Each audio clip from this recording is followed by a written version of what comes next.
Ce sont des choses qui ont un rapport aussi avec des préjugés concernant une faute morale. La problématique est sociale, ça n'est pas une maladie. Je vous remercie d'être présent aujourd'hui pour ce débat et d'y participer sur ce groupe de parole transgenre et parents transgenres. Parce que, bien sûr, il y a toujours, déjà dans toute famille, une problématique à élucider.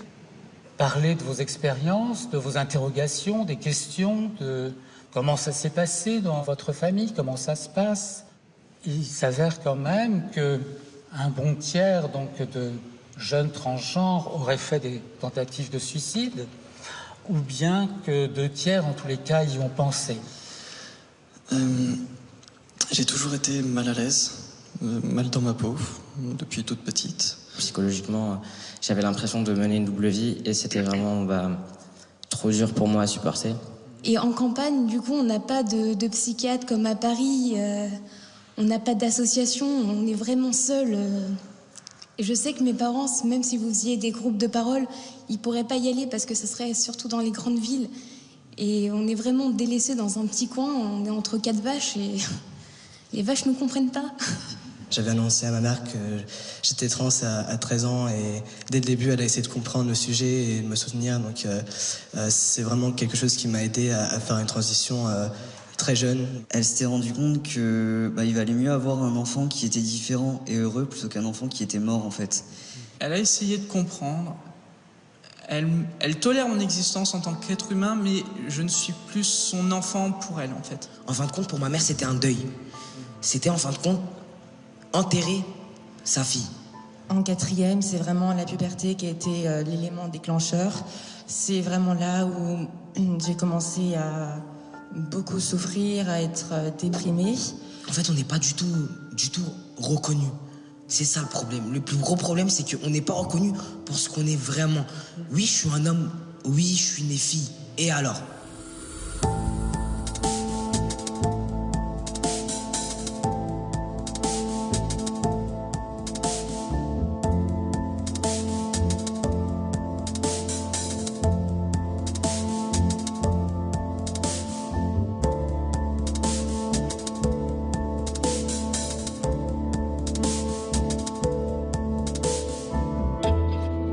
Lorsqu'un enfant naît, c'est son sexe qui définit son genre, masculin ou féminin, garçon ou fille.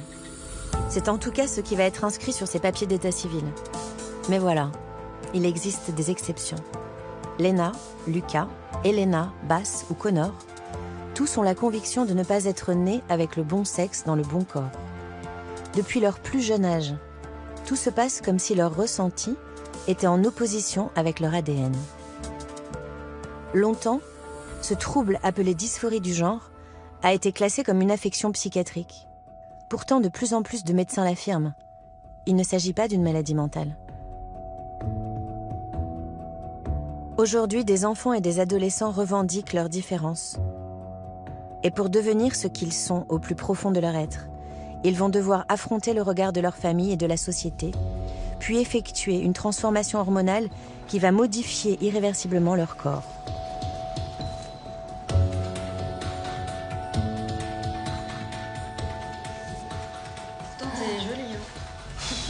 Oh, j'aime pas.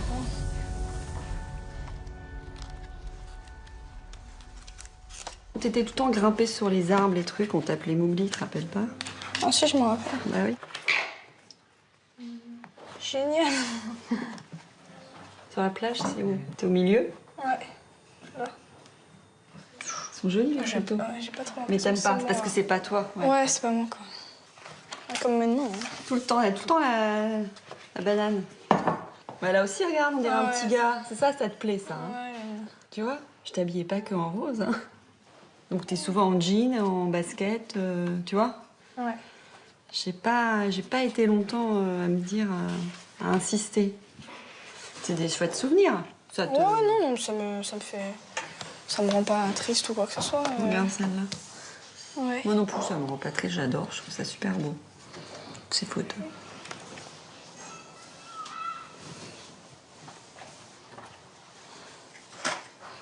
À l'âge de 12 ans, à mesure qu'il entre dans sa puberté, Lucas s'enfonce dans une souffrance pesante. Entre agressivité et automutilation, il est sur le point de décrocher scolairement jusqu'au jour où, avec l'aide d'un psychiatre, il parvient à mettre des mots sur son mal-être. Quand j'étais petit, j'étais un peu garçon manqué. Donc j'ai joué avec des garçons, etc. Et puis à l'adolescence, j'ai cru que j'étais homosexuelle, mais du coup j'en ai parlé à ma mère, puisqu'elle m'a toujours dit que c'était pas grave. J'ai commencé à sortir avec des filles et je me suis rendu compte que ça allait toujours mal. Donc du coup je me suis dit, bon, déjà c'est pas ça. Et puis surtout aussi, j'avais l'impression que mon corps m'appartenait pas. Donc je me suis dit, je peux pas me l'approprier.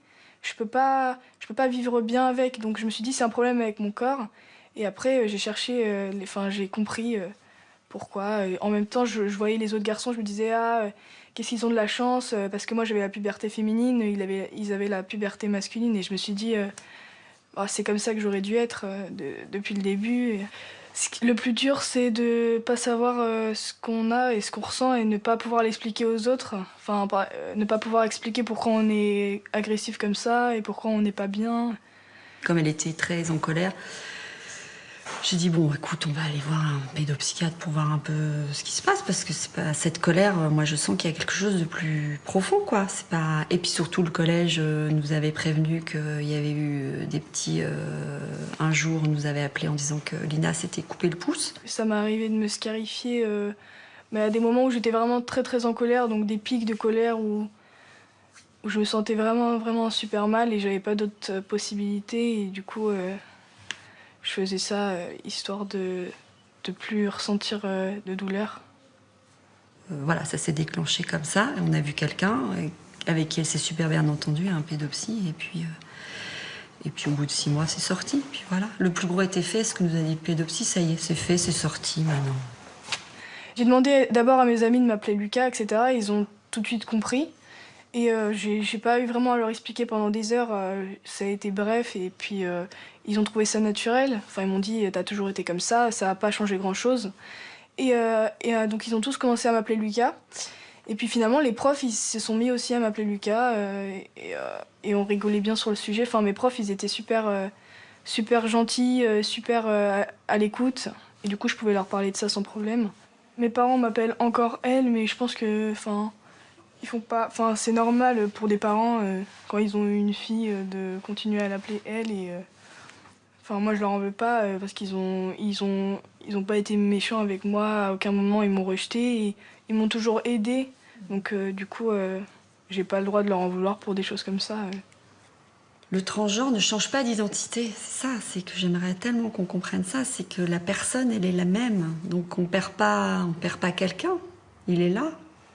C'est juste qu'elle s'habille en bleu au lieu d'en rose, quoi. C'est pas grave. Voilà. Moi, je trouve que je suis pas tout à fait d'accord là-dessus avec Flora. Je suis... Moi, j'ai un peu... Je le dis pas trop, mais... il y a un peu un truc qui s'est... C'est autre chose, on va dire. Je dis pas que c'est pas une perte dans le sens où c'est pas un amoindrissement ou un... Mais il y a un truc qui sera clairement plus le même et par moments ça me pèse un peu.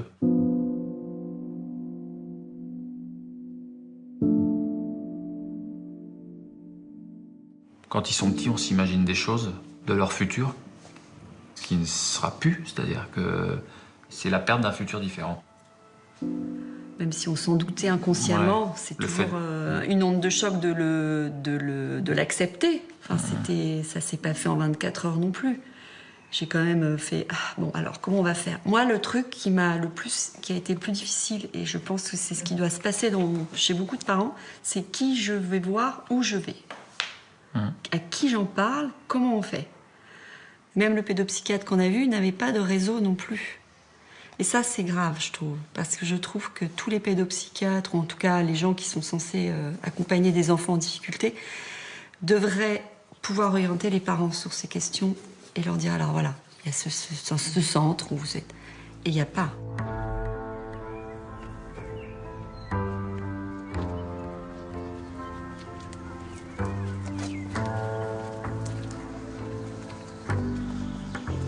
Léna a 2 sœurs et vit dans la région parisienne. Née dans un corps de garçon, elle ressent vers l'âge de 6 ou 7 ans cette différence. Mais elle ne parvient pas à l'exprimer et n'ose rien dire à ses parents. Cette situation difficile perdure jusqu'aux années collège, où elle décide d'assumer et de ne plus se cacher. Je savais que j'étais différente des autres garçons, mais pour moi, j'y prêtais pas spécialement attention. J'avais beaucoup d'amis filles, pas beaucoup d'amis garçons. J'étais naturellement attirée par tout ce qui était féminin en général. Mais après, je ne savais pas vraiment ce qui m'arrivait, parce que la transsexualité, je ne savais pas ce que c'est à 6 ans, par exemple. C'est au fur et à mesure des recherches, au moment de la puberté, que je me suis rendu compte ce qui m'arrivait. Et c'est vraiment, oui, la puberté, c'est vraiment le moment où on se rend compte que notre corps commence à évoluer de la mauvaise façon. Et c'est l'élément déclencheur pour moi. J'ai commencé par faire des recherches sur Internet avec des phrases qui étaient un peu... Je tapais un peu ce qui me passait par la tête. Par exemple, je veux devenir une fille ou des choses comme ça. Et au fur et à mesure, mes recherches se sont précisées et je suis tombée sur des témoignages d'autres filles transgenres ou de garçons transgenres et je me suis reconnue dans leur histoire. J'ai voulu écrire une lettre car je me sentais pas capable d'en parler à vive voix. Surtout qu'il y a beaucoup de choses à expliquer. Si on dit juste je suis transgenre, mes parents n'auraient pas compris grand-chose. Puis surtout que mes parents sont dans une génération où il y a le plus de préjugés.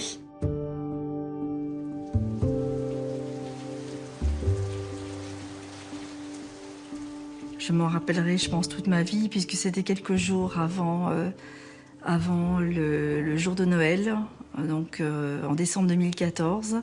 Elle nous avait écrit à sa sœur aînée et à nous-mêmes une lettre à chacun. Une lettre à sa sœur, une lettre qui m'était adressée et une lettre adressée à son père. Et donc je leur ai expliqué mon ressenti, je leur ai expliqué l'éventuel parcours à commencer, le parcours médical. Elle nous a expliqué quel était son mal-être depuis toutes ces années. Elle nous a expliqué que depuis qu'elle était enfant, elle s'était toujours sentie fille dans un corps de garçon. Donc un corps qui n'était pas en adéquation avec sa personnalité. Et donc, comme s'il y avait eu une erreur de genre, dès la conception, en tout cas, si on peut dire, et dès la naissance.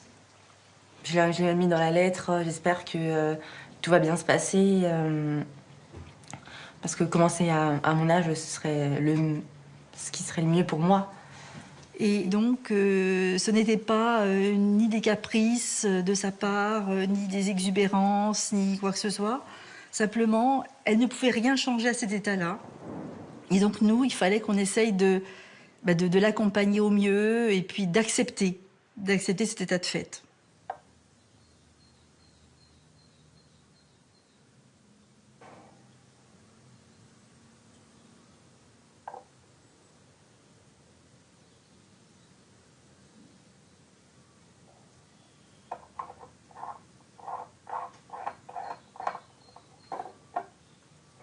Après le coming out, j'étais certes plus soulagée.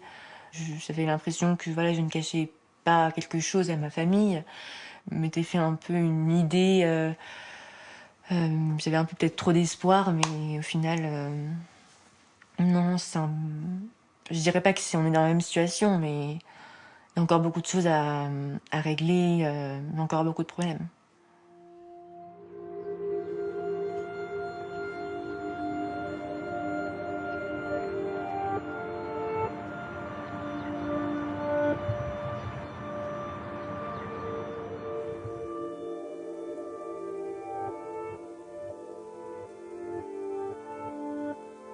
Certains jeunes transgenres vivent un combat quotidien. Humiliés à l'école, exclus de leur famille, ils doivent affirmer leurs différences envers et contre tout. À 17 ans, Elena s'est retrouvée seule face à l'incompréhension de ses proches. Je sais que je suis une femme depuis l'âge de mes 5-6 ans, je dirais. Et quand je dormais, je me voyais en fille, en fait. Quand je me voyais dans des miroirs, dans mes rêves, je me voyais en fille. C'était le reflet de moi-même, mais le vrai reflet. Je regardais les étoiles et je priais pour qu'une bonne fée me transforme en ce que je suis vraiment. Et c'est jamais arrivé, bien sûr, mais j'y croyais. Donc j'essayais de toutes mes forces de supplier qu'on me transforme en moi-même, quoi.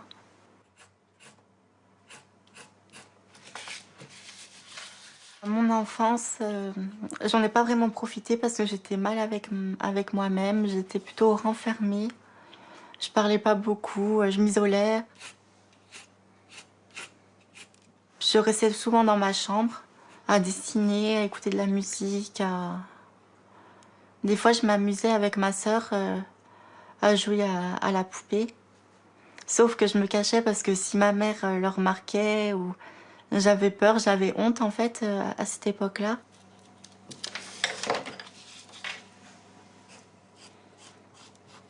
Ma puberté a été une catastrophe. Je commençais à avoir mes épaules qui se carraient, j'ai l'impression qu'elles devenaient carrées, que je commençais à développer des traits vraiment masculins. Donc je me suis dit c'est trop tard, faut que je fasse quelque chose. Et bon, j'ai pris mon mal en patience jusqu'à l'âge de mes 15-16 ans. Et là, je me suis demandé, mais il y a quelque chose qui cloche, quoi. Il fallait que je me renseigne. Je me suis dit, si d'autres personnes s'y ont arrivé, moi, je peux y arriver. Je me suis dit, il faut que j'en parle à mes parents. Mais j'en ai pas parlé tout de suite. En fait, j'ai dû attendre 1 an. J'ai dû bien me renseigner et réfléchir, avoir une réflexion avec moi-même. Ça s'est pas fait du jour au lendemain. Et du coup, je l'ai annoncé à ma mère, je crois que j'avais 17 ans, je crois. Floconnette, Floconnette, Floconnette. Ma famille a voulu me faire interner en hôpital psychiatrique parce qu'ils pensaient que j'avais vraiment un problème. Ma mère me disait que c'était parce que j'avais des tendances suicidaires, mais je sais très bien que c'était parce que je suis trans et que ça les gênait. Et du coup, j'ai fugué. Il y avait plein de neige, c'était... En plein hiver, plein de neige, le brouillard, il faisait très froid. Je me suis cachée dans un buisson et il y avait de la neige et je voulais me laisser mourir dans la neige parce que j'en avais marre, je voyais pas de solution en fait.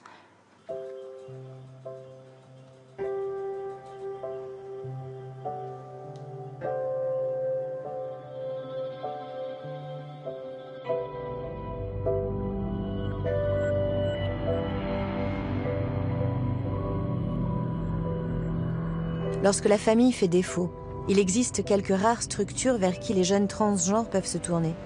Pour Elena, c'est l'association L'Être qui a joué un rôle crucial en l'hébergeant dans ses locaux à Mulhouse. Grâce à l'aide d'Odile Renoir, la fondatrice, Elena commence à construire sa nouvelle identité et à entrevoir un avenir. Salut. Salut Elena. Je suis contente. Moi aussi, ça fait longtemps. Ah, je suis contente. Je suis super contente. Moi aussi. Elle était belle, hein? C'est vrai? Ouais, t'es belle. Ah, t'étais déjà belle, mais franchement... Finalement, c'est la police qui est venue te chercher, c'est ça? Oui, c'est la police. Puis la police non plus m'a pas respectée. Hein, Tu veux dire qu'elle t'a pas respecté dans ton identité? Oui, ça? et puis m'ont dit, les gens comme toi, on les met en asile, des choses comme ça. Donc, Et c'est ce qui s'est passé?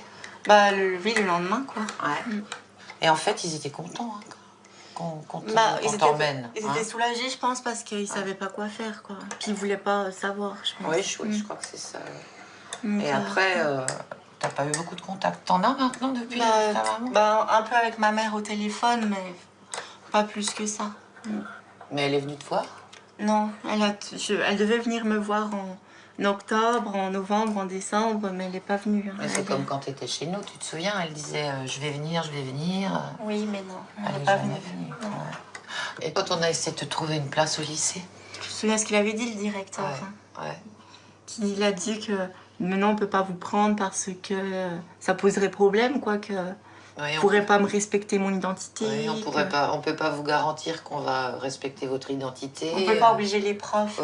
Oui, alors que si, bien sûr que si, il aurait pu. Et t'as trouvé déjà une école de coiffure quelque part? Je pense que j'allais à Nancy dans la chambre des métiers. J'ai vu qu'ils font des formations là-dedans. Ouais. Du coup, je vais les appeler pour prendre un rendez-vous, pour les voir.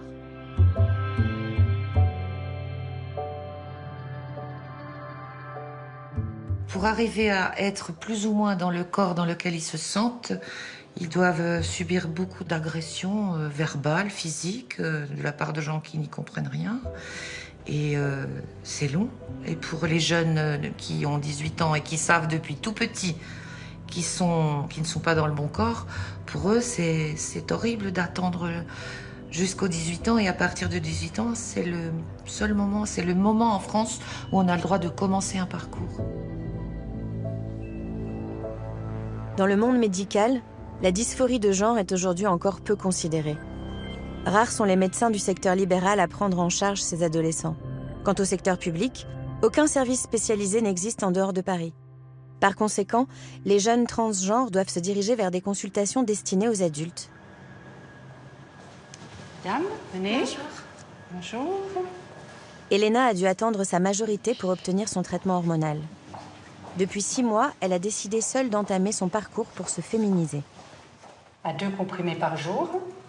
Alors sur la morphologie, la masse musculaire, la masse graisseuse, la pilosité, on aura encore une efficacité plus notoire. J'ai remarqué que les muscles étaient vraiment affinés en fait. Oui, la peau est plus fine et la masse musculaire, ne fond pas, mais diminue. Oui. Hein? Au point de vue de tolérance, ça va. Sauf que de temps en temps, j'ai des bouffées de chaleur quand même. Mais c'est pas non plus désagréable. C'est surtout au début que c'était difficile, mais là, maintenant, mon corps s'est bien habitué. Oui. Alors, le fait d'augmenter le Provamès, c'est-à-dire les œstrogènes, est-ce que vous avez vu des changements au niveau de la poitrine, de la peau? Oui, j'ai remarqué des changements, mais j'ai l'impression qu'elle pousse un peu de travers, en fait. Le plus souvent, ça se compense au cours du développement. Hein. Donc, de toute façon, une puberté ne se fait pas en quelques mois, mais plutôt en 2-3 ans, normalement. Donc, là, mais vous trouvez qu'il y a quand même un développement qui commence à être intéressant. Oui, ça commence, ça a quand même, la masse a augmenté quand même. Oui.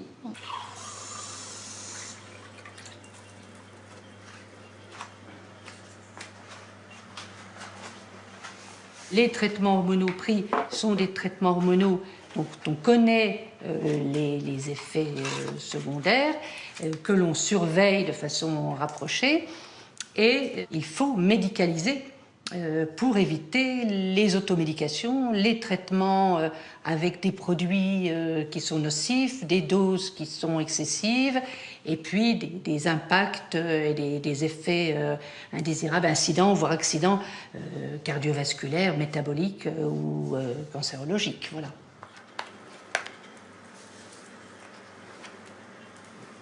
Depuis que je prends les hormones, j'ai eu des changements tant bien que physiques que psychologiques.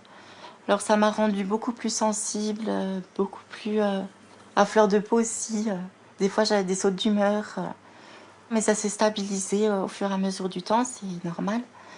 Je voulais faire ma transition jeune parce que je me suis dit, si je la fais plus tard, le résultat ne sera pas le même en fait.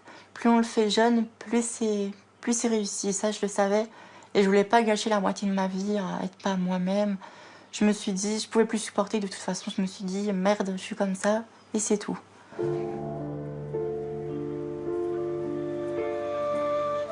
Il y a beaucoup de patients qui sont rejetés parce que le praticien ne s'intéresse pas aux troubles du genre. Et c'est toujours un échec et une blessure.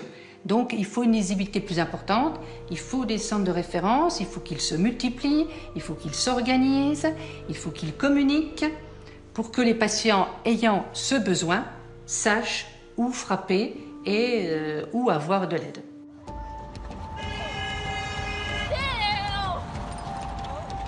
Si la France est clairement à la traîne sur l'accompagnement des enfants et adolescents transgenres, les Pays-Bas, eux, font figure de pionniers. Depuis plus de 15 ans, des associations soutiennent les jeunes dans leurs familles comme dans les écoles. L'administration scolaire s'est adaptée en acceptant de modifier les prénoms, et en leur accordant des allègements de programme durant les soins. Sur le plan médical, les hôpitaux publics offrent une solution thérapeutique avant de passer aux hormones sexuelles. Il s'agit d'un traitement qui bloque de manière provisoire leur puberté. Cela permet de prendre le temps de réfléchir sereinement à leur orientation avant de franchir l'étape définitive du traitement hormonal. Dès l'âge de 11 ans, Bass a commencé ce traitement appelé bloqueur de puberté. Et à 15 ans, il a reçu ses premières injections d'hormones à base de testostérone. Depuis, Bass est devenu un garçon comme les autres. Quand j'ai fait mon coming out avec l'association Transvisie, les enfants ont très bien réagi et ils ont accepté. C'était vraiment bien. Les harcèlements ont cessé, car enfin tout le monde avait compris. Et puis ils voulaient jouer ou sortir avec moi, ce qu'on appelle chiller aujourd'hui. Je pense que c'était vraiment un des plus beaux jours de ma vie. Je ressentais vraiment quelque chose de chouette. Je pouvais enfin m'ouvrir et dire voilà, regardez, je suis là. Je suis comme ça maintenant. À vous d'accepter qui je suis.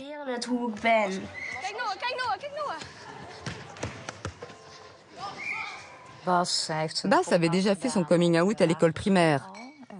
Ses parents étaient venus ici quand il était encore en CM2 pour discuter du fait que Bass était transgenre. Donc on le savait dès le début et on s'est demandé c'est quoi la différence à part qu'il est transgenre? Bass c'est tout simplement Bass. Donc Bass est venu ici en tant qu'élève du collège, un élève comme les autres. On a des élèves qui font du sport à haut niveau, d'autres qui sont très investis dans la musique, et on a des élèves qui, comme Bass, sont en train de faire leur transition et qui ont besoin d'aller à l'hôpital de temps en temps pour des piqûres, par exemple. Pour tous ces élèves, comme pour Bass, nous leur donnons la possibilité de le faire. Les parents nous demandent alors des autorisations d'absence et on leur accorde. Le centre d'expertise de la dysphorie de genre est intégré au service de pédiatrie de l'hôpital universitaire d'Amsterdam. Son équipe d'endocrinologues, de pédiatres et de psychologues spécialistes de l'enfant et de l'adolescent est aujourd'hui une référence à l'échelle internationale. C'est ici que le traitement de bloqueur de puberté a été utilisé pour la première fois en 1990. L'équipe n'a inventé aucune solution miracle. Elle s'est inspirée des traitements mis au point 10 ans plus tôt pour les enfants atteints de puberté précoce. Depuis 2003, le docteur Anne-Lou de Vries dirige ce service et mène des recherches pour tenter de comprendre l'origine de cette dysphorie de genre. Je pense que la reconnaissance de la transidentité s'est considérablement améliorée ces 40-50 dernières années. À la fin des années 60, début des années 70, des cliniques spécialisées dans l'identité de genre comme la nôtre ont ouvert et commencé à proposer des traitements hormonaux pour les adultes. Puis, à la fin des années 80, début des années 90, sont apparues les premières cliniques pour enfants et adolescents. Ça fait déjà 6 ans qu'on vient ici. C'est presque comme si on y habitait. 6 ans déjà? Tout le monde nous connaît ici. Depuis 2010, non? 2010? Oui, mars 2010. Oui, mars 2010, ça fait vraiment déjà 6 ans. Le docteur trouve que tu es devenu plus fort, que tu sais ce que tu veux. Oui, je suis un homme, je suis un adulte. Tu commences vraiment à grandir. Enfin, oui. Et donc, vers l'âge de 16 ans, les adolescents, s'ils sont toujours convaincus de vouloir continuer, de vouloir changer de genre, c'est là qu'ils peuvent commencer la première étape, partiellement irréversible du traitement, le traitement hormonal de substitution. Et alors qu'avec les bloqueurs de puberté, c'est totalement réversible et l'adolescent ou l'adolescente peut encore changer d'avis, mais à partir de là, les effets des oestrogènes entraînent la poussée des seins et l'apparition de formes féminines. Et la testostérone a pour conséquence une voix qui devient grave et une carrure plus masculine. Et ça, c'est la première étape de la réassignation sexuelle. Mais ta barbe ne pousse pas encore. Mais j'ai une moustache. Tu as une moustache?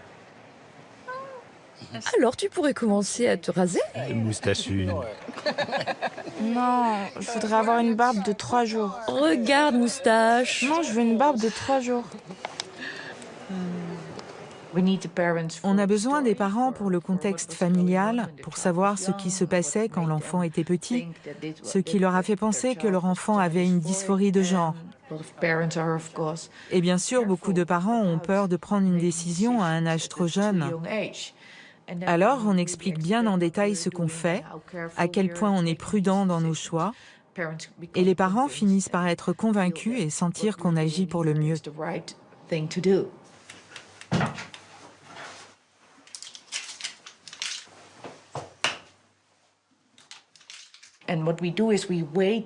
Et ce qu'on fait, c'est qu'on évalue les risques. Le risque d'arrêter la puberté et celui de ne pas l'arrêter. Et on sait que si la puberté de ces adolescents n'est pas interrompue, il y a de fortes chances pour qu'ils deviennent dépressifs, angoissés, voire suicidaires, et que ça bloque leur développement normal d'adolescent. Ah, je le sens très fort dans mon muscle. Voilà. C'est fini? Jusqu'ici, on n'a constaté aucun effet secondaire grave. Mais le traitement bloque le développement des os pendant pas mal de temps. Et on sait que l'adolescence est une période importante pour le développement des os. Et peut-être que c'est seulement vers 50 ou 60 ans que ces jeunes auront des problèmes de développement des os. C'est possible. On ne sait pas encore, s'ils récupèrent leur retard en termes de densité osseuse. Et c'est l'un des paramètres importants. Mais pour tout le reste, notamment en ce qui concerne leurs analyses de sang et la pression artérielle, ils vont très bien.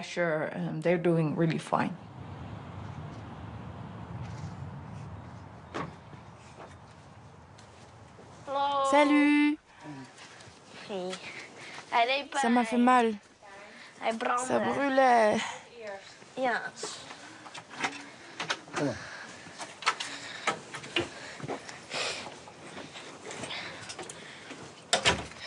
Les bloqueurs de puberté stoppent la puberté de la femme. Donc je n'aurai pas de seins, de choses féminines. Je ne serai pas une femme. Et comme mes parents ne sont pas très grands, et que je ne le suis pas moi non plus, c'est dommage.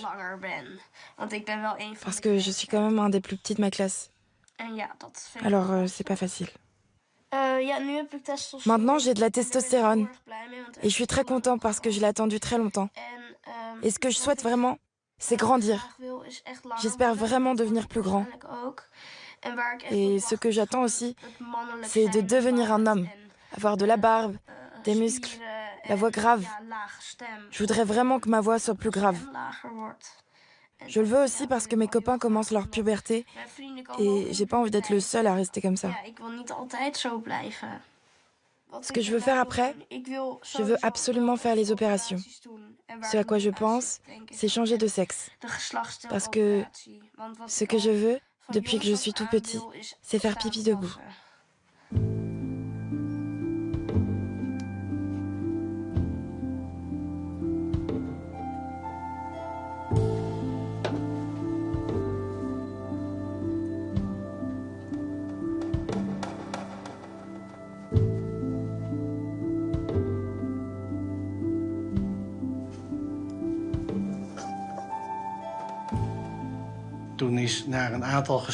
Après quelques entretiens, quand c'est devenu évident, l'idée est venue de l'hôpital VUMC de profiter de l'été, pendant nos vacances en France, au camping, où on ne connaissait personne et où personne ne nous connaissait, de laisser vivre Bas comme un garçon. Oui, il pouvait vraiment être un garçon. Et quand nous l'avons dit à Bas, il a tout de suite dit « Mais oui, je veux le faire !» Et puis, il a commencé à imaginer « Je dois voir comment je vais m'appeler !» Après un moment, il est descendu de sa chambre avec une liste de prénoms de garçons. Il y en avait 5 et il en a choisi un. Et c'était Bas.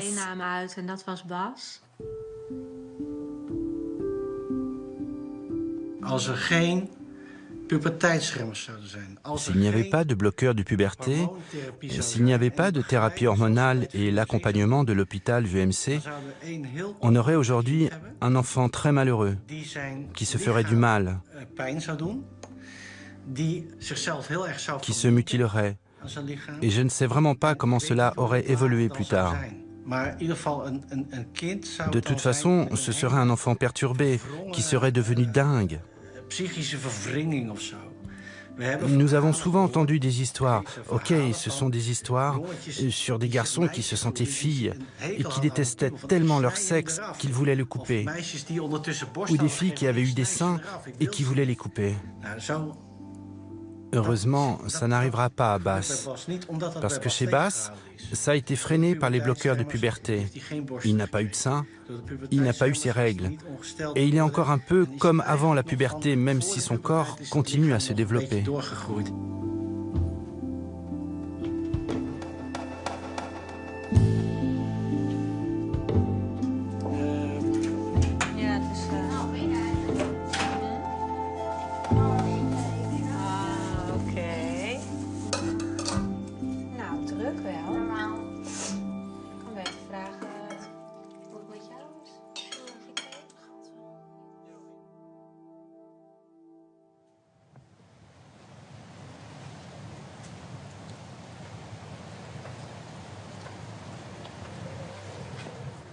Depuis un an, Léna est suivie à la Fondation Vallée, un centre hospitalier public de psychiatrie pour enfants et adolescents.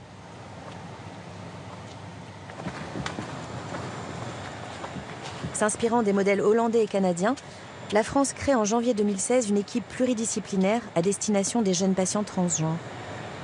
Pour la première fois, l'hôpital public accepte de prendre en compte des demandes qui relevaient autrefois de la psychiatrie.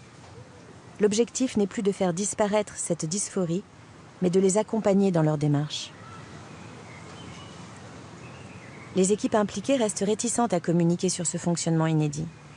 Cependant, le docteur Effez et le docteur Chambry, membres fondateurs de ce projet, ont souhaité témoigner pour faire bouger les lignes. Moi, je suis psychothérapeute et psychothérapeute familial dans le service de psychiatrie de l'enfant à la Salpêtrière. Eh bien, le service fait partie d'un réseau de prise en charge de ces enfants avec d'autres hôpitaux comme la Fondation Vallée, comme l'hôpital Robert Debré, et surtout a mis en place un groupe de réflexion transdisciplinaire. Et c'est ça qui est intéressant, c'est qu'il y a des endocrinologues, il y a des pédiatres, il y a évidemment des psychiatres, il y a des psychanalystes. Et donc, on essaye de créer ensemble une réflexion et surtout un protocole de réponse. Qu'est-ce qu'on dit à ces familles? Qu'est-ce qu'on propose à ces enfants? À partir de quel âge? À partir de combien de consultations? Comment est-ce que on fait la part entre quelque chose qui serait effectivement du côté de la psychopathologie, voire du délire, parce que ça existe, hein, toutes les demandes de changement de sexe ne sont pas toutes fondées, ça peut correspondre à quelque chose de tout à fait pathologique à l'intérieur de soi. Donc il faut pouvoir faire la différence entre ces demandes, évaluer ce qui est de l'ordre d'une vraie problématique transgenre et tout ce qui peut être d'autres pathologies de l'enfance et de l'adolescence, et à ce moment-là répondre. Et pour ça, on va se donner tous les outils possibles, des outils psychologiques, des outils médicaux, des outils aussi légaux pour leur permettre de se sentir mieux et d'avancer dans leur construction en limitant la souffrance. Il y a vraiment un changement de paradigme dans cet abandon du pourquoi au profit du comment accompagner le processus de changement. Léna est une des toutes premières adolescentes en France à bénéficier, sur le modèle hollandais, des bloqueurs de puberté. Après 1 an de traitement, elle souhaite désormais accéder à l'étape suivante, la prise d'hormones. Donc là, effectivement, toi, maintenant, tu t'habilles de façon très féminine, tu portes ton prénom, tu as pu en parler avec ta famille, dans ton univers scolaire et amical. Oui. Et donc, se poser la question, puisque maintenant, tu as plus d'1 an de suivi, de pouvoir commencer effectivement les hormones. Ça veut dire qu'il faut qu'il y ait plusieurs experts de plusieurs équipes qui se réunissent pour donner un accord ou pas. Ça peut pas être une seule équipe qui décide, c'est pas que moi par exemple, je peux pas dire bon bah ça y est, Léna a tous les critères, on y va.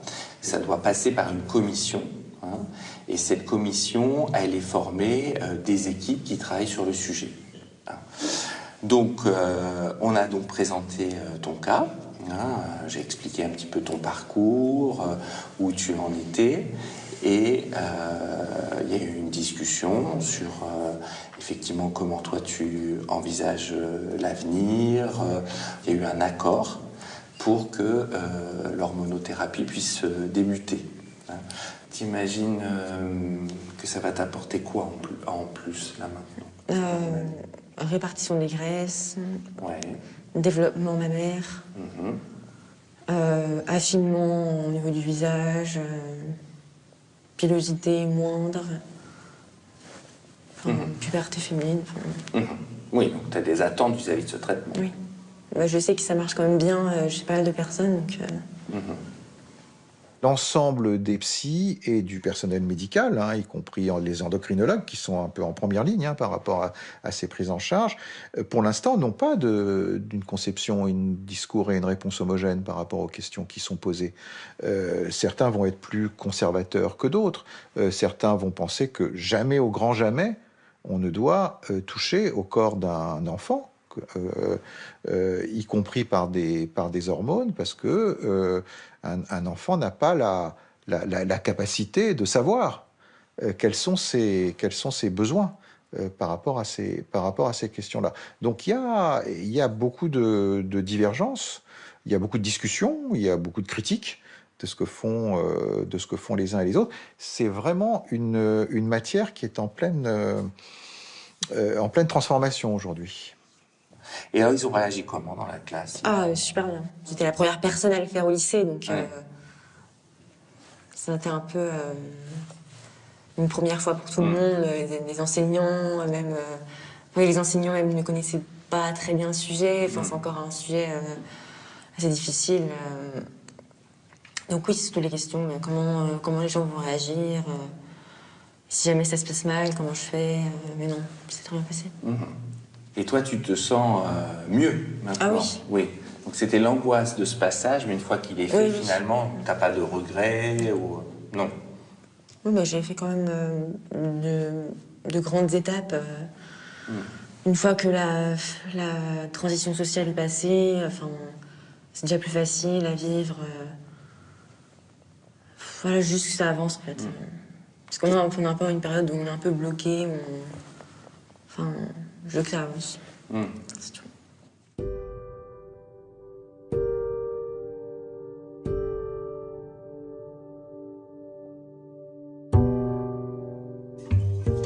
Si les parents de Léna ont accepté son engagement dans un traitement hormonal à long terme, ils vivent encore difficilement sa nouvelle identité au sein de la cellule familiale. Est-ce que tu es consciente du chemin parcouru quand même par la famille? Est-ce que tu es conscient de tout ce qu'on a fait pour toi? Oui. Jusqu'à présent? On revient de très loin, tu sais. Hein, on a commencé en 2013, courant 2013. On n'a pas eu de chance parce qu'on n'a pas rencontré tout de suite les bons médecins. Hein. Il y a eu toute une période de tâtonnement, une période pendant laquelle on tombait sur des gens qui ne comprenaient rien, qui n'écoutaient pas, qui mettaient ça sur le compte de ta crise d'adolescence. Oh, ça va lui passer, c'est l'adolescence, ça lui passera, elle est mal dans sa peau, etc. Hein. Voilà. Le problème, c'est que on est tributaire de la médecine, des protocoles médicaux. Mais je parle surtout des prénoms et des pronoms. Ah, des prénoms, bah oui. Ben dans ce cas, tu devrais parler à papa. Mais papa, mets-toi à sa place, ça fait... Oui, mais j'en ai assez de mettre ça fait presque 17 ans qu'on t'appelle... Moi, est-ce qu'on me met à ma place? Par un prénom masculin, ça fait... les habitudes dans la vie dure, comme on dit, tu sais, c'est... Mais les habitudes se changent. Ben oui, ça doit pouvoir changer, oui. Moi, je n'ai pas envie d'avoir une double vie. Non, mais je comprends ce que tu... J'entends ce que tu dis, moi, je l'ai compris, je serai là pour toi. Oh, mais ça ne suffit pas. Je fais tout ce que je peux, mais c'est un choc énorme pour lui. C'est un choc énorme, Papa, il est très éprouvé par tout ça. Il était tellement content d'avoir un garçon. Et c'est dur pour lui. De dire qu'il il aurait pu avoir une transmission du nom avec toi. Et que ben là, finalement, ben voilà. C'est une branche de la famille qui va s'éteindre de notre côté. Et ça, je pense que c'est compliqué pour papa. Est-ce que tu peux le comprendre, ça? Est-ce que c'est quelque chose que tu peux comprendre? J'ai du mal. T'as du mal? Puis il faut penser que c'est difficile pour papa, mais c'est pas difficile que pour lui. Tu vois, regarde, t'as quand même une petite sœur. Qu'est-ce qu'elle va comprendre? Comment on va lui expliquer les choses? C'est difficile aussi. Donc, il faut trouver les bons mots. Il faut trouver les mots, oui, les mots justes. Mais il faut essayer pour ça. Il faut essayer. Mais il faudrait, je pense que, tu vois, moi je lui ai déjà... J'ai commencé à lui expliquer, mais je pense que tu es mieux placé que moi pour lui expliquer ça. Parce que toi, tu le sens au plus profond de toi, tu vois, c'est dans ta chair, c'est dans ta personnalité. Le problème, c'est que moi, j'en ai marre d'expliquer à tout le monde. C'est pas mon rôle. Je sais bien, mais là, pour ta sœur, il faut que tu le fasses. Non, c'est à toi de le faire. Oui, mais je n'ai pas le même ressenti, si tu veux. Je vois les choses de l'extérieur, je les comprends, mais je ne les vis pas dans ma chair. Mais il n'y a pas besoin de le vivre pour expliquer. C'est plus simple quand on le vit. C'est plus simple, je pense, quand on le vit. Mais tu sauras trouver les mots simplement. Tu crois que je vais savoir? Oui. Et pourquoi? Ben oui, je suis avec ma copine et sa petite fille.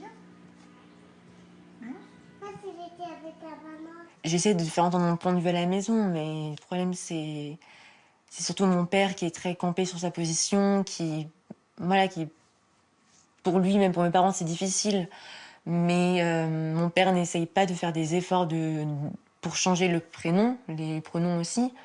Il pense que ça va venir tout seul, mais non, enfin, faut essayer. Au début, c'est dur, mais au fur et à mesure de dire Léna, bah, ça va rentrer. Et c'est pas ce que fait mon père, et du coup, puisque mon père ne m'appelle pas Léna, ma mère ne m'appelle pas Léna, ni ma sœur, parce que ce serait un peu une sorte de jeu. Il y en a un qui va appeler Léna, l'autre mon prénom masculin. Enfin, c'est un peu ridicule. J'ai pas envie de vivre ça.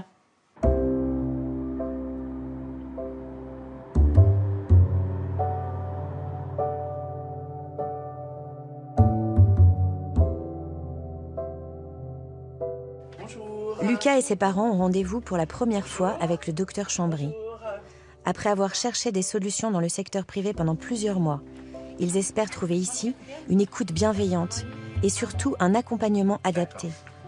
Pour le docteur Chambry, l'objectif de ce premier rendez-vous est d'évaluer leurs demandes afin de décider quelle aide apporter à l'enfant. Sur la question de porter des robes, on avait abandonné. Vous avez abandonné. Ouais, c'est tout. Voilà. On essayait de temps en temps pour des occasions, mariage, petite soirée, machin. Là, par contre, on sentait clairement que... Ça durait 10 minutes. Hein. Ça le faisait pas. Et ça, c'était drôle, parce qu'à la boum de tes 11 ans, t'as une copine qui, tu te rappelles, on en a reparlé l'autre jour, mais la petite jupe à volant, c'était la mode des jupes à volant, les petites ballerines. Donc elle l'a mise quand même, mais ça a duré un quart d'heure, 10 minutes. On a l'impression qu'elle était déguisée, en fait. Ah oui. Enfin, vraiment, je sentais qu'il y avait quelque chose qui... Ça n'allait pas. Voilà.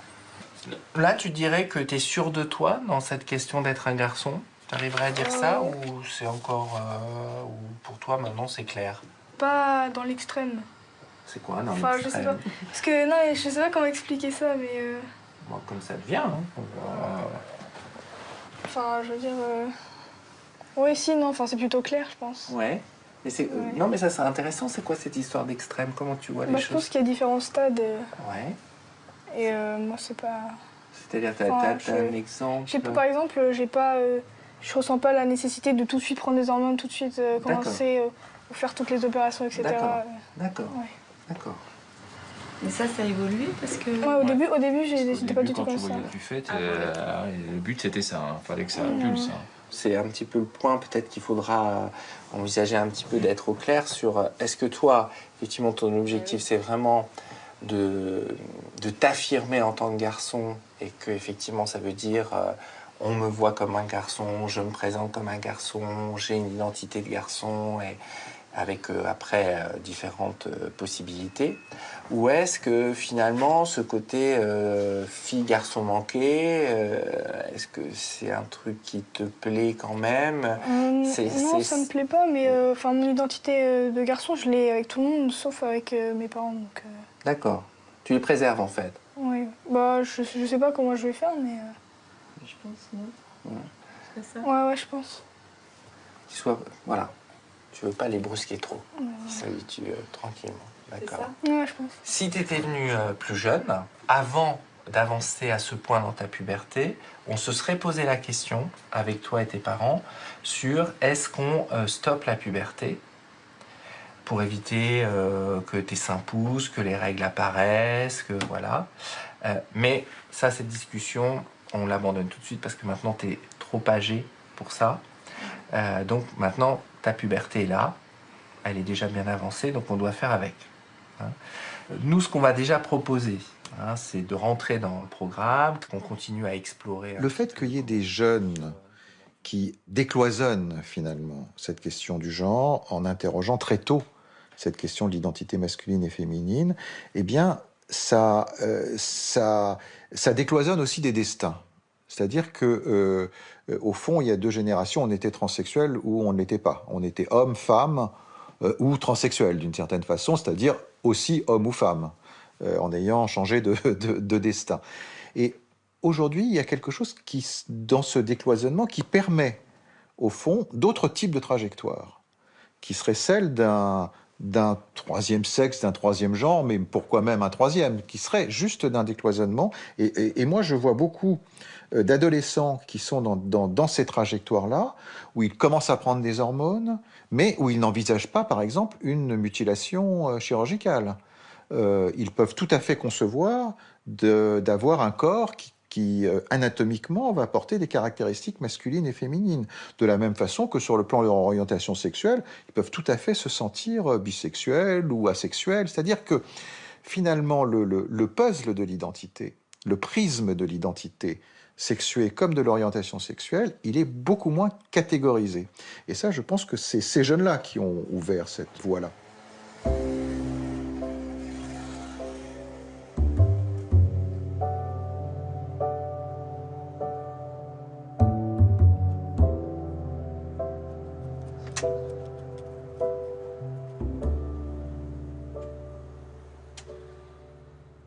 Je pense qu'on pourrait commencer par se présenter rapidement. Déjà, on fait un tour de prénoms et de pronoms, comme ça on sait comment se référer à vous. On peut commencer par Gabi déjà. Alors, Gabrielle ou Gabi. Alors, pour les pronoms, vous pouvez dire elle. En anglais, vous pouvez dire she or they. Ok, bah, moi c'est Lucas, pronom il. Voilà. Bah, moi c'est Oli et c'est prénom il aussi. D'accord, moi c'est Max et c'est il. Je m'appelle Yuki et mes pronoms sont il ou they en anglais, donc le pronom neutre également. Bon, aujourd'hui, on est quand même une majorité masculine. Bonjour Gabi. Je sais pas, quand tu vas voir ton entourage ou ton psy au départ, de devoir dire mais moi j'ai joué aux petites voitures quand j'étais petit, puis je jouais toujours au foot, les pompiers, vous dites pas, etc. J'adore la couleur bleue. Je suis un vrai garçon. Et ça correspond pas à ce qu'ils veulent, t'es pas trans quoi. Enfin, j'ai eu des poupons quand j'étais petit et je les aimais ces poupons, et c'est pas parce que je suis un gars que j'ai pas d'instinct maternel d'une part, et je les aimais et je jouais avec et j'assume d'avoir joué avec. Enfin, ok, les Barbies c'était pas encore ça. Quand on est une femme dans cette société, les personnes s'attendent à ce qu'on soit sage, qu'on ne s'exprime pas, qu'on prenne pas de place. Alors que quand on est perçu comme un homme, les autres hommes nous respectent plus, nous parlent... Les gens sont plus à l'écoute. Moi je sens une différence. Plus à l'écoute. Ouais. Notre voix a une importance finalement, alors qu'avant moins. Enfin, on prend plus de place, même géographiquement, physiquement. Et vu que c'est accepté, ça change pas. C'est quasiment chaque fois que je suis dans un métro ou dans un bus, il y a quelqu'un qui me regarde et qui est en mode... Alors, je comprends pas là. Parce que les gens ils veulent toujours savoir. Voilà, et ils sont comme ils veulent, en fait, quand ils voient pas ni un garçon ni une fille, et ils savent pas comment percevoir la personne, et pour eux c'est dingue. Et ils ont besoin d'être rassurés, ils ont besoin de savoir ah, c'est une fille ou c'est un garçon. Il y a un truc qui m'est arrivé un jour, encore dans le métro, parce que c'est le métro, je crois que c'est notre QG ça. Il y a un mec qui savait pas et qui est venu me voir, t'as une fille ou un gars, et ça me faisait chier, genre il savait que je disais que j'étais un gars, et on va devoir réexpliquer toute ma vie de A à Z, et j'avais pas envie de faire une psychanalyse encore une fois. Du coup j'ai dit que j'étais une fille parce que ça m'énervait, et alors là il s'assure, ah t'es une fille, et bah t'es très belle, t'as des très belles proportions, etc. Et du coup ça l'a permis de commencer à draguer. Oui. Il fait ça maintenant. Non, mais si t'es un gars, il va jamais draguer. Si tu dis que t'es une femme, ouais, je sais, mais si tu dis que t'es une femme, c'est comme si c'était un feu vert pour leur comportement pourri qu'ils ont envers les femmes, genre ah madame, mademoiselle, nanana, t'es belle, tu veux pas venir avec nous, enfin je sais pas quoi, enfin. Et alors que si t'es un garçon, vu qu'ils veulent absolument pas admettre qu'ils sont attirés par un homme, bah tout d'un coup, enfin ils vont te traiter comme un pote. Eh, ça va, mec. Mais non, mais des piveurs. Mais tu les as naturellement. Regarde, je t'arrange tes cheveux là justement.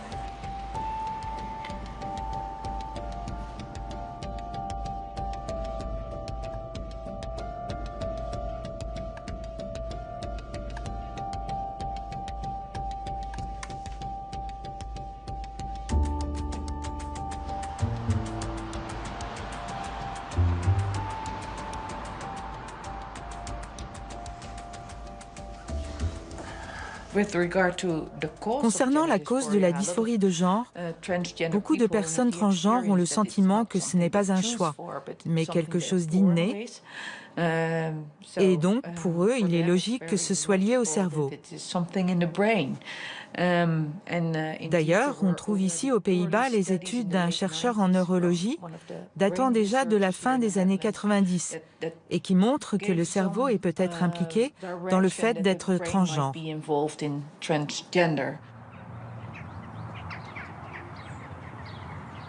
Aux Pays-Bas, de centres médicaux accompagnent les jeunes patients transgenres et leurs familles et mènent des recherches pour tenter de comprendre l'origine de ce trouble. L'hôpital pour enfants de Leiden compte parmi l'un d'eux et travaille en collaboration avec le docteur De Vries. Connor est un jeune patient qui suit des entretiens depuis 6 mois pour cerner l'origine de son mal-être. Je suis née comme ça, parce qu'il y a eu une petite erreur. Et après, ça reste en toi. Il y a des recherches sur le sujet. Comment se fait-il, par exemple, qu'un garçon naissent dans le corps d'une fille. Il n'y a pas encore de preuves et on n'a pas encore trouvé la cause. Mais les recherches continuent, je crois. Et je ne saurais pas vraiment expliquer comment ça se fait. Avec les études dirigées ici en ce moment, des études d'imagerie cérébrale, on voit clairement que les transgenres qui veulent devenir hommes ont un cerveau qui réagit de façon assez similaire à celui d'une personne née de sexe masculin. Cela nous donne un indice qu'au moins certaines causes de l'état transgenre pourraient être liées au cerveau, au développement précoce du cerveau. Cela peut s'expliquer par des facteurs externes durant le développement prénatal ou alors par des facteurs génétiques. C'est génial. Ouais. Connor vient de recevoir son diagnostic de dysphorie de genre. La loi hollandaise lui permet désormais de pouvoir bénéficier d'un nouveau statut. À 16 ans, il va pouvoir modifier son prénom et son genre sur ses papiers d'identité et s'inscrire aux examens comme garçon. C'est bien. Tu es un peu soulagée? Oui.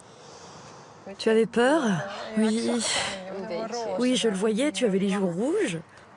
Et alors, qu'est-ce qu'ils vont faire maintenant? Ils vont envoyer un courrier de confirmation pour ta carte d'identité? Oui, pour que je puisse changer ma carte d'identité. Oui, pour que tu puisses changer ton prénom et mettre le genre masculin, un M, sur tes papiers. C'est une étape importante dans ta vie. Oui, depuis le temps. La journée la plus importante? Oui. En fait, c'est une nouvelle naissance. Non.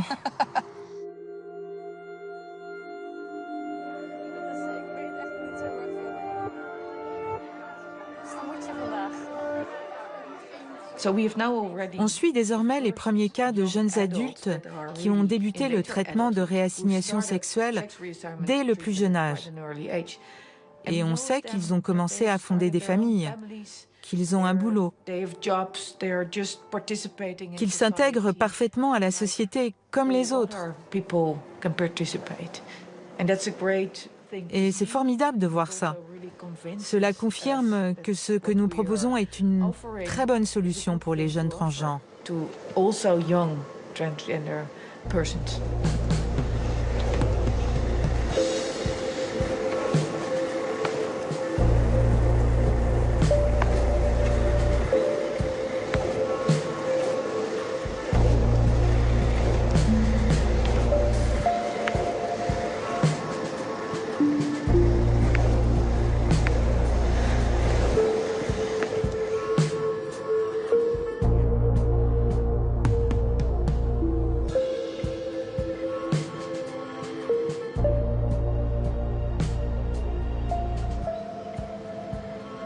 Je me suis toujours sentie hétéro, quoi, attirée par les garçons. Et j'ai un peu appréhendé quand même qu'ils n'acceptent pas, qu'il y ait des choses, des parties de mon corps qui le gênent. Parce que c'est un peu compliqué pour moi, parce que je ne suis pas à l'aise avec. Et vu que c'est mon premier vrai amour, donc pour moi c'est important et je suis contente d'être avec lui maintenant, quoi. C'est un peu mon psychologue en fait. Hein. Il m'a jamais considérée comme une trans en fait. Il me dit t'es une femme, point. Et c'est son soutien qui me fait avancer, qui me rend plus forte en fait. Ce qui m'a plu, c'est ta façon de parler, de t'exprimer, de tes yeux aussi. Ah, tes yeux. Et puis voilà, c'est surtout voilà, comment tu réagis. T'es douce, t'es calme. Je me sens libérée en fait. J'ai l'impression d'être enfin moi-même, de pouvoir être honnête à 100%, ne pas cacher tout le temps qui je suis, mettre une carapace, mettre un masque et devoir jouer un rôle qui n'est pas le mien. J'ai l'impression d'être moi à ma place et ça fait du bien, oui. Ouais, t'as toujours peur de pas être comme tout le monde alors que t'es aussi bien, voire mieux même. Donc du coup, c'est pour ça que je te demande, je te pose la question là, c'est parce que justement... Moi, je me sens bien, mais c'est par moments, c'est sûr que vu que j'ai pas encore mon corps, que mon corps ne correspond pas encore à mon esprit, que je me sens pas encore complète, c'est sûr que... C'est un peu complexé, mais... Ouais, c'est ça, c'est complexé. Et dans une vie de couple, c'est sûr que être complexé, ça pose des fois des problèmes, mais sans plus, quoi. C'est pas... On y arrive à les surmonter.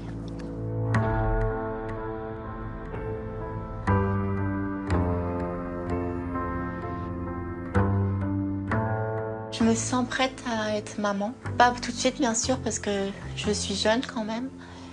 Mais dans l'avenir, oui. Et en plus, mon copain voudrait des enfants. Ça ne le dérange pas d'adopter. Donc, puis même, je me sens avoir la fibre maternelle et pouvoir m'occuper d'enfants. Même leur dire, je pense qu'ils comprendront. Les enfants comprennent assez vite par rapport aux adultes. Puis j'ai envie de donner tout mon amour à un enfant et puis être une bonne mère.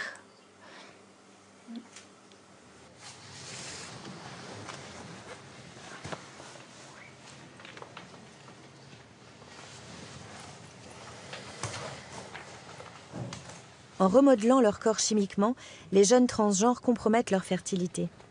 C'est pourquoi les équipes médicales demandent à Lena et à sa famille de réfléchir à ce risque avant de débuter la prise d'hormones féminines. Étant donné les relations familiales que nous avons actuellement, je ne veux pas que l'on nous reproche à un moment donné quoi que ce soit en disant « oui, mais j'étais jeune, j'avais pas conscience, etc. » des conséquences.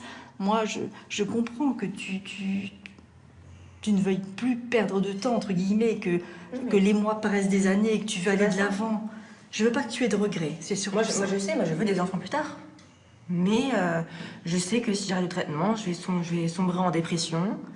Ça va masculiniser. J'ai la chance d'avoir une apparence très féminine à la base. Vous ne pouvez pas vous rendre compte parce que vous n'êtes pas dans la situation. Mais j'ai la chance de ne pas avoir de pilosité faciale. J'ai la chance de n'avoir pas mué. Et je sais que si j'arrête, c'est ce qui va se produire. Et ça, c'est irréversible. Donc moi, je pense aussi à ma vie future, à moi. Oui, mais avoir des enfants, comment... Enfin, qu'est-ce que tu envisages? L'adoption. Et je sais qu'avec le progrès médical, on peut encore trouver d'autres choses. Il y a des études qui sont mises en place. On peut faire des gamètes avec plein d'autres moyens. Enfin, plus tard, il va y avoir d'autres possibilités. Alors, je sais ça, mais moi, c'est pas le domaine sur lequel je suis le plus à l'aise. Il faudra vraiment poser la question à l'endocrinologue. Moi, en tant que mère, ce qui me dérange, c'est ça. C'est pas le fait que tu deviennes stérile, c'est le fait que je ne veux absolument pas que tu regrettes quoi que ce soit dans ta démarche. Je crois qu'en même temps, Léna, c'est quelqu'un qui sait quand même ce qu'elle veut pour elle, qui a beaucoup réfléchi, qui a quand même un vécu assez fort des choses. Hein. Mais c'est vrai que maman, elle a fait quand même énormément d'efforts, hein, quand même. Ça, c'est vrai. Il faut quand même lui reconnaître qu'il y a eu une grosse évolution. Hein. J'ai fait un gros travail de réflexion sur moi-même et moi, je le vois maintenant en tant que fille. Voilà, quand je le vois, pour moi, je vois une fille maintenant. D'accord. Voilà, ce qui n'est pas forcément le cas de toute la famille. Surtout mon mari qui a du mal encore. Je voudrais arrêter de vivre avec la culpabilité, de ressasser des idées qui, quelquefois, ont été un peu des idées noires. Et puis, je pense que maintenant, il faut aller de l'avant.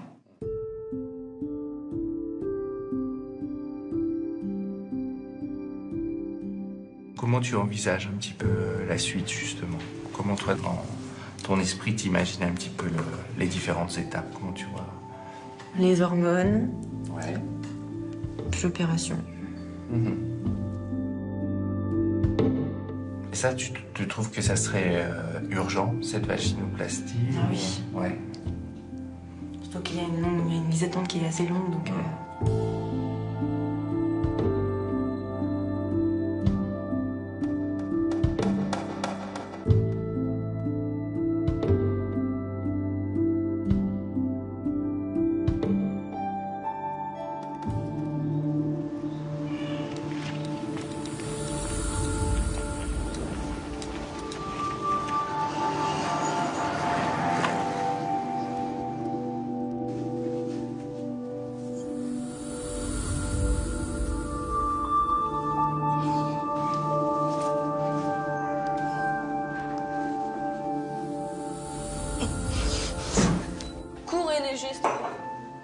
Prends du café, toi, maintenant.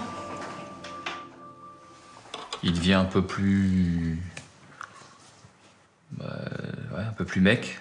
Et dans ce que ça peut avoir aussi de pas top non plus, c'est-à-dire qu'il y a alors ça, je pense que c'est un truc... Il y a des trucs de langage, c'est un truc d'attitude qui paraissent presque forcés, tellement il en rajoute, entre guillemets.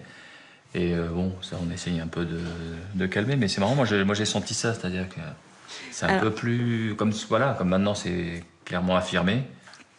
Et ça, c'est un truc marrant. Il y a des moments où j'ai l'impression d'avoir un camionneur à la maison et c'est pas le truc qui m'enchante, entre guillemets, le plus de ce changement de personnalité, mais bon, c'est comme ça, hein, donc j'essaye un peu de... Mais non, mais c'est normal, parce qu'il faut marquer la différence. Mais alors ça, c'est drôle, parce qu'une fille qui parle comme ça, on ne pourrait pas l'accepter.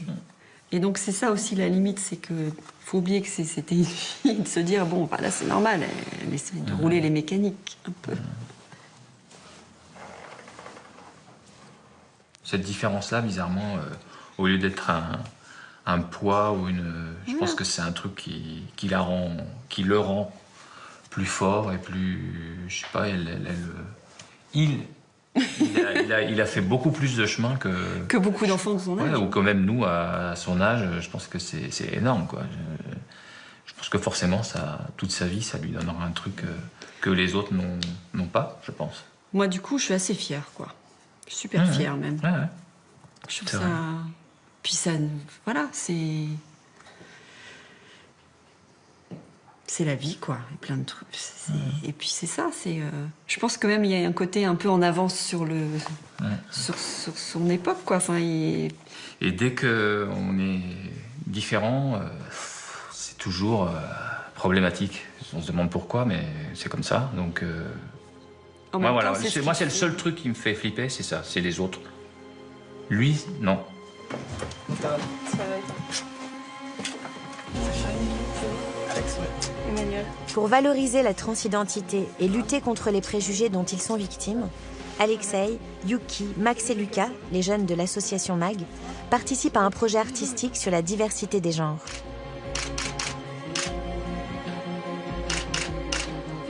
Partagés entre un besoin de conformisme et l'envie d'affirmer leur singularité, ces adolescents témoignent avec courage.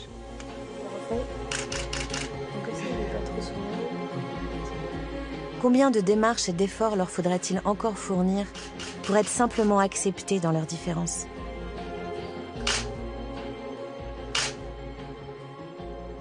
Je préfère quand il n'y a qu'une seule main. Ouais, c'est vrai, parce que là, du coup, ça fait... Ouais. Celle-ci, en fait, j'aime mieux. Ouais. C'est vrai. Ouais, parce que là, j'ai le coup en C'est la mieux. Ah, c'est là. C'est une des mieux. Ouais.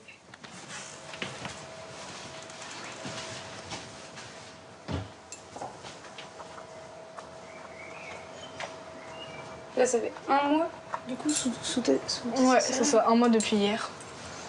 Voilà. Mais ouais, tu ressens déjà des changements En fait, au niveau de l'humeur, je suis plus stable.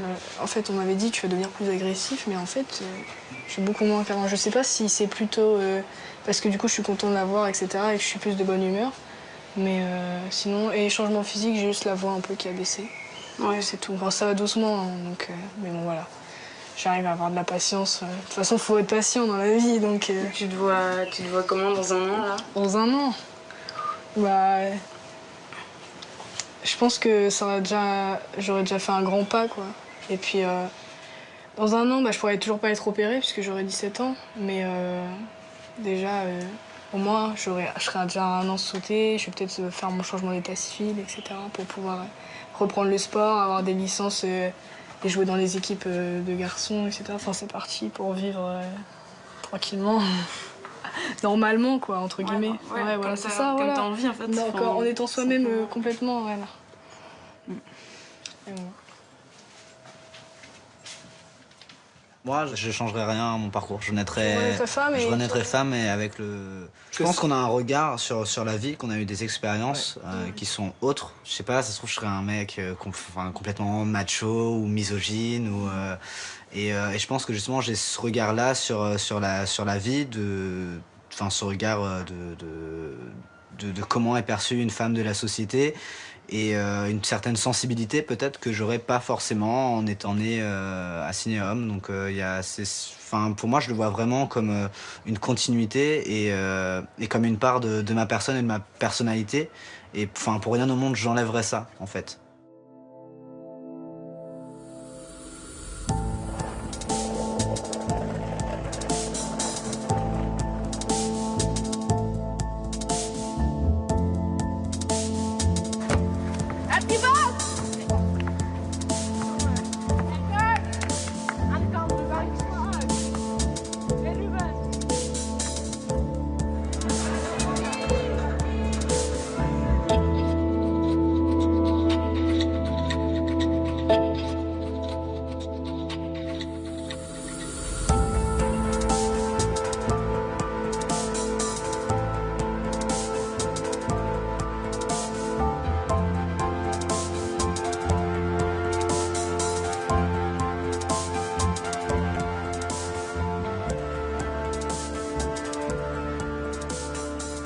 Pour prolonger la parole tout en sensibilité et en nuance de ces adolescents, on ouvre maintenant le débat avec mes invités. Léna, bonsoir. Bonsoir.